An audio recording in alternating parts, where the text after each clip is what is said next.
Hi guys, in front of me is Samsung Galaxy M55 and let me show you how to activate developer options. First of all, open the settings, then find and select About Phone. Now scroll down and enter software info. Here you will notice build number and now you need to tap on it 7 times. As you can see, after that you are a developer, so let me go back. And now developer options appeared at the bottom of settings list. Click to open and use them how only you want.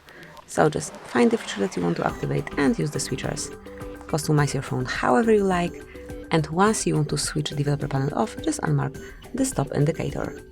Thank you for watching, please subscribe our channel and leave the thumbs up.